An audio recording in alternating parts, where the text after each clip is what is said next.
Hi everyone and welcome to Autodesk PowerMill. So we have completed the module number 2, and in module number 2 we have discussed the 2D curve area clearance, 2D curve profile and chamfer milling, face milling and hole making operations. So now it's time to check your knowledge. To test your knowledge, I have few assignments for you. So look at your screen. So what you see over here is the block definitions. So you have to create a block with a length in x-axis 200 millimeters,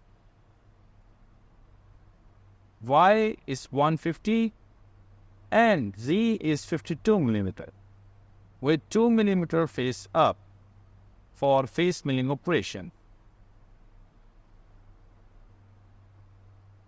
So the next thing, your task is you need to face down using the face milling operation and face down 2 millimeter and make the hole size at 15 millimeters.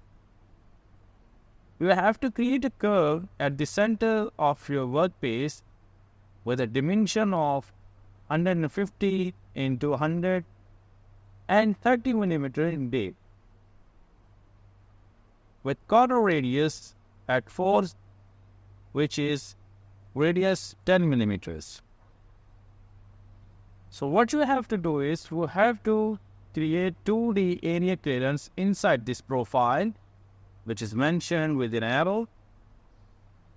Then what you have to do is you have to apply 2 millimeter chamfers at a 45-degree angle on this profile.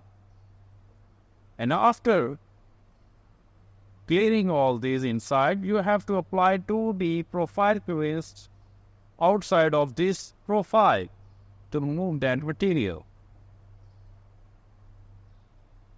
So this is your task.